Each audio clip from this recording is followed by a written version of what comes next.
office. It's a public office, and I am happy that we've been able to raise very important matters through you from this platform. I was with you yesterday, some of you. We felt it is important we again call you today because the country needs our voice and our actions as leaders.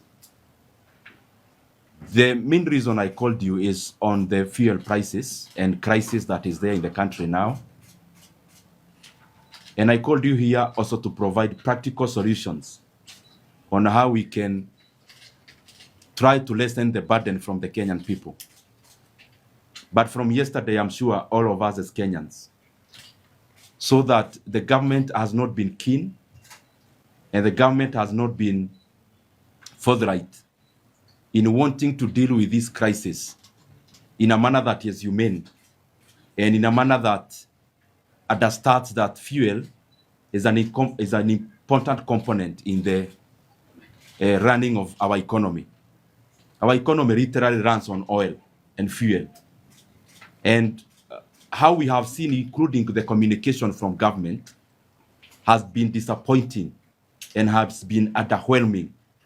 Because in such a matter, you'd have expected that instead of sending a memo to the newsrooms, just by the time you are finishing to read news, this is the matter that needed more explanation from senior government officials, because it's very far-reaching.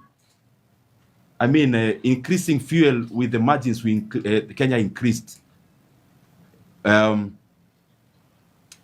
am seeing, if you don't mind, maybe the ones who are here, naona kama you can try not to obstruct the others, or maybe hapo kando kidogo, tafadhali. So the issue is that the margin at which fuel was increased is not just about pump. It is about the spiraling within the economy. And let me start here by saying that the hiking of fuel prices that happened yesterday, of course, is unprecedented in terms of quantum. We have never seen that kind of margin increase in fuel prices ever since April started releasing the guidance of prices. And therefore, this is a very important matter to our economy and the running of our economy in all sectors.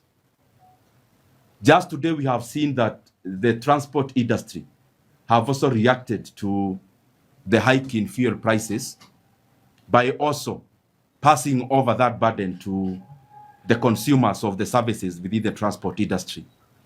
That is also likely to also happen in manufacturing. It is likely to happen in every other sector within our economy.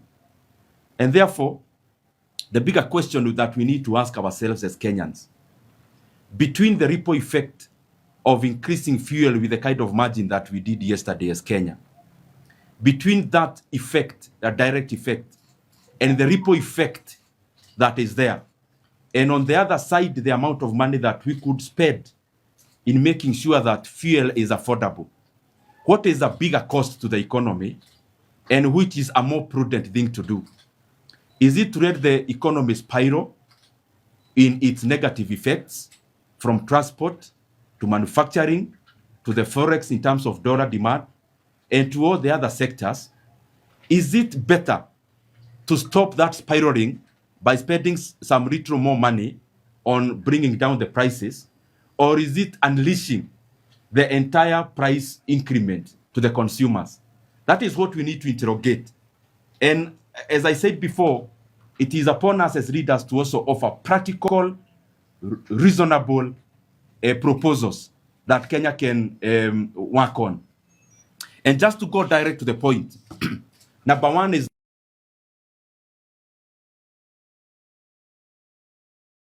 joke taken too far by the government. 3% is inadequate. It is not addressing the issue on the table. Secondly, is that the people of Kenya expected the government to also talk about lowering fuel levy. And number three, the subsidy that was provided yesterday through the Fuel Stabilization Fund is overwhelmingly inadequate, and we need to do something about it.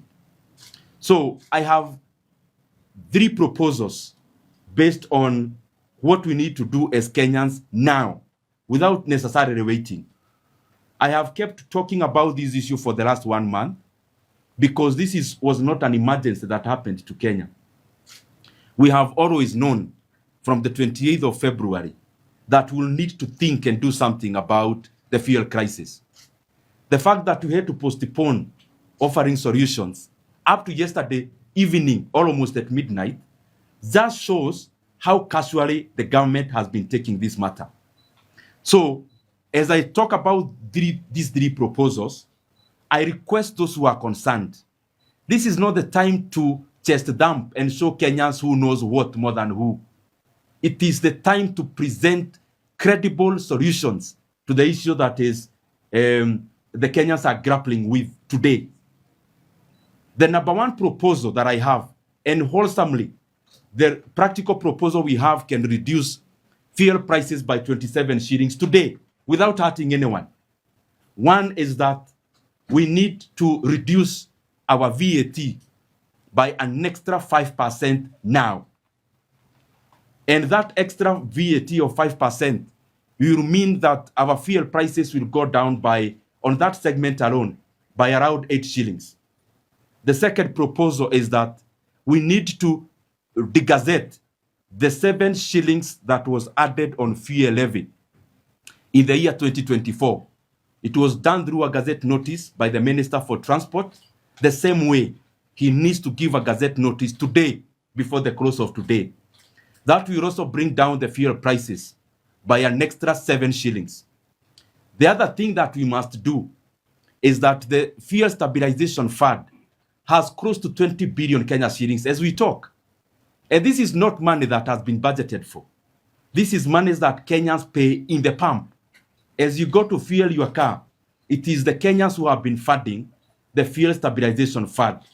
And my proposal is that we need to provide an extra 5 billion shillings from the Fuel Stabilization Fund. And with a consumption of around 400 million liters of diesel and petrol per month, it means that will amount to around 12 shillings per liter. Adding those 3 elements, specifically reducing VAT by an extra 5%, that gives an extra reprieve of around 8 shillings, reducing fuel levy by around 7 shillings, and also offering an additional subsidy of 5 billion shillings from Fuel Stabilization Fund. That also means around 12 shillings per liter. Wholesomely, we can be able to reduce the prices of fuel today by 27 shillings. And what that is likely to do is that we are going to arrest the very many spiraling effects that will happen starting today out of the reckless decision that was made by government yesterday. And Kenyans need to realize this. The proposals I have given, I'm not even requesting the government to do anything. Kenyans are just saying, take back the levies and taxes where you got them. That's what the people of Kenya are saying. The additional 8% VAT was added by this regime in 2023. The additional 7 shillings in fuel levy was added by this regime in the year 2024. The money that is coming from Fuel Stabilization Fund. It is not money that they have generated. It is money that has been contributed by the Kenyan people in the last several months. So what we are asking is simple. Just take the levies and taxes where you got them. And if that happens, Kenyans are not going to pay more in the pump as it happened yesterday. So Kenyans are not requesting the government to do anything. They are just demanding that the government takes the taxation and levies to the level they got them. If they only do that, there is reprieve in the pump as the starting point. Then after doing that, in the medium term, we should now be looking at how to tax exempt the fuel products. We at least take our VAT to 0 in the intermediate period, because the issue we are dealing with is not long term. how we saw even during the Russia and Ukraine issue, is that this issue doesn't take too long. There is already solutions being floated globally. And therefore, we may push this cost to the Kenyan people, then we end up hurting our economy for the rest of the year. I don't think we need to do that. Kenya has resources to be able to arrest this matter when we can arrest it. The other issue that Kenyans must be aware of, just look at your data and you'll see that global oil prices were at a higher price in the year 2022 than they are now. Actually, in May of 2022, a barrel of oil topped around $115 per barrel. It is definitely higher than the $98 per barrel it is trading today. But fuel prices never exceeded 160 shillings for petrol and around 140 shillings for diesel. So this is simple arithmetic. The global oil prices were higher in 2022 at around $115 per barrel. But the highest Kenyans were paying was around 160 shillings for petrol and 140 shillings for diesel. What an oxymoron then there is, that the global oil prices are now around $98 per barrel, but Kenyans are paying upwards of 200 shillings. That is a paradox by itself. And even when we compare the regional prices, and especially Kenya being a home of a port, and Kenya having mechanisms like fuel stabilization fund, which is funded by Kenyans, it is not explainable logically how any of our neighbors should be selling fuel cheaper than Kenya. That is a paradox by itself. The last thing I want to address, and I want to bring it to the attention of Kenyans, and I've been doing it, but unfortunately, maybe many people block Kenyans from getting this real information. This scam called G2G. G2G is a scandal, it is a scam, and it is a business for senior government officials in Kenya. G2G, there is nothing government to government. Saudi Aramco is government in their area. And also the companies in the UAE are owned by government in those countries. But the other G that should represent the government of Kenya, Kenyans should know that there is no government there. These are self-interested, greedy leaders who are profiteering from G2G as Kenyans brace themselves with the pain at the pump. G2G, I want to repeat, is a kiosk. It is a business enterprise. It is a profit machine for senior government leaders in Kenya. And the companies that handle 75% of G2G volumes, the ultimate beneficial owners of these companies are the same people who added fuel prices yesterday. That for them, they would rather make profits from their G2G arrangements and illegal businesses, but Kenyans to shoulder the burden and the cry. The most unfortunate bit is that they have now extended that grid from now downstream to midstream to all the levels of fuel production in Kenya. That the same cabal in government who are profiteering from G2G, they have now taken Kenyans' resources in Turkana. That the oil in Turkana does no longer belong to Kenyans. It now belongs to greedy leaders. The same people profiteering from G2G, they have now stolen the Kenyan fuel and oil in Turkana. They are now exploring it and exploiting it for their own personal benefit. It is a big shame. And Kenyans cannot continue to be led in this kind of profligate and unabashed and uncontrolled greed. G2G, for avoidance of doubt, is a scandal. And the people who you see there purporting they are the owners of those companies are not. The second thing is that we have now also negotiated through the pain of Kenyans, our political dealings.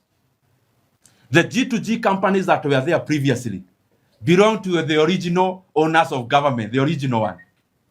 Now, even those who joined, part of the negotiation that was there after the protest of 2024, that instead of addressing the issues Kenyans raised, leaders sat down to cut deals, and a few companies were introduced into G2G. One of them, you have seen it in today's newspapers on front page. That as Kenyans, we are talking about lowering taxes and lowering the cost of living.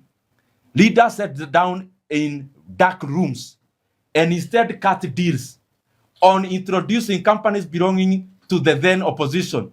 For them to be silenced, Kenyans had to pay the price.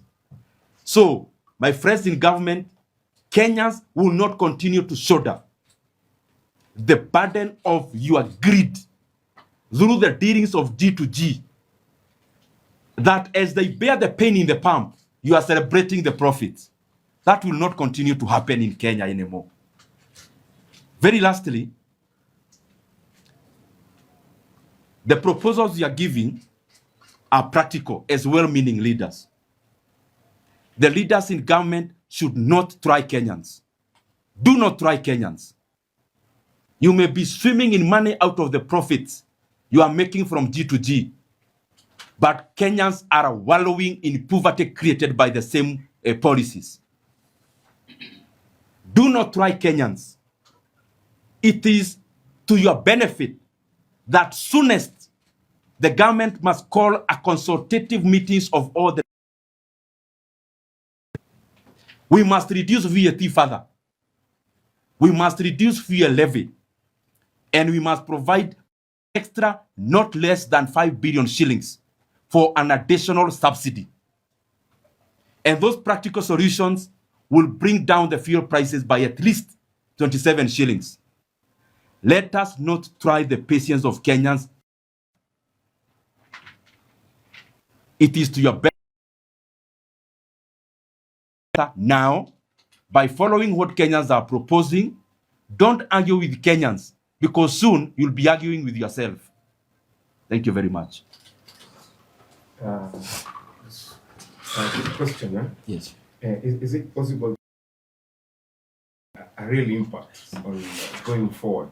Yes. If this fuel, the price of fuel remains the same at the pump, what is the likely effect from jobs to factories and all that? What is the likely effect for the farmers? The farmers and all that. Yes. Secondly, the argument is that the amount they are using, the 7 shillings, the tax and all that, is the one which is being used for road constructions and all that. What would you say that they need that tax in order to build roads? Okay. Yes. Let me start with ramifications to the economy. One, we have already seen reactions, credible reactions from actors within our economy. Our economy runs on fuel, from transportation to energy generation to manufacturing and all other facets of our economy. So the likely effect, number one, is what you've already seen, that Kenyans will be made to pay more for transport. And transport in Kenya is not a leisure transport. It is an input. When you move from your home, from Rogai to come to town for work, transport is an input to what you are doing as a provider for labor. And therefore, the ramification number one is that this issue is going directly to the pockets of Kenyans to take the little that is left. The second thing is that we are now, like, after transport hiking of transport cost, the next thing you are likely to see is the prices of the manufactured products, including uga. The other thing is generation of electricity. When you look at your bill, there is money you pay for energy. Sorry. There is the amount you pay in the bill for fuel. That you likely increase. So the spiral effect is quite large and huge. So that is why my proposal would have been, we spend much more money to make sure the spiral doesn't happen. The second thing we will see, by the close of this month, by the close of April, look at the inflation figures in Kenya. the inflation figures will climb up. And inflation is not just a macroeconomic parameter. Inflation communicates what Kenyans are going through. The other thing we are likely to see is that this effect must go into the strength of our local currency. Remember, when prices go up globally, even after we are told we pay this fuel through Kenya shillings, after 6 months, Kenyans still have to pay the fuel in dollars. So the demand for dollars will go up. That means when the demand for dollars go up, we can only do two things as the Kenya. Either expend or spend our currency reserves, that is forex reserves, or number two, the shilling will be decimated or will lose against the other global currencies. That spirals even further because it now affects co-inflation directly. It affects everything else Kenyans import. So the effect is very large. And that is why, given the problem we are dealing with is short-term, the government ought to have dealt with this matter by providing credible, real solutions. We have seen in Zambia, President Hakainde Hichilema, what did he do? They have removed the excise taxes and the VAT from fuel because they understand that the problems you are going to create by rapidly increasing the fuel pump prices will be sticky to come down. When prices of transport go up, when the prices of UGA goes up, in economic terms, those things are called sticky prices. They become sticky. For them to come down, it will be another long haul. So instead of all that, why can't we arrest the issue where it should be arrested? That is my take. The other question about the 7 shillings fuel levy. The government has been telling us that the 7 shillings securitized. Number one, they got embarrassed in Washington, D.C. during the spring meetings because the World Bank and the IMF told them that the money they purport to have securitized from fuel levy, they told them that that is an illegality. And they told them that those are illegal debts. So we are first of all dealing with an illegal thing. Securitization of the 7 shillings was illegal. So the banks that participated in that illegality should pay for their greed also. The government must not pay for the 7 shillings. Those that are not just debt, the state or the sovereign has no credibility in servicing an odious debt. IMF, they told our delegation, they are there in the US, tens of them. They had gone there purporting to be people from the National Treasury. They were taught basic economics. Instead, I hope they are paying school fees for that teaching. Because Kenyans have always told them securitization was illegal, but they still went to the US to ask IMF what securitization is. And the IMF told them the people who participated in it should be nowhere near the management of public resources. So that is what should happen. And not just debt is an illegal debt. The sovereign is not obliged to service odious debts.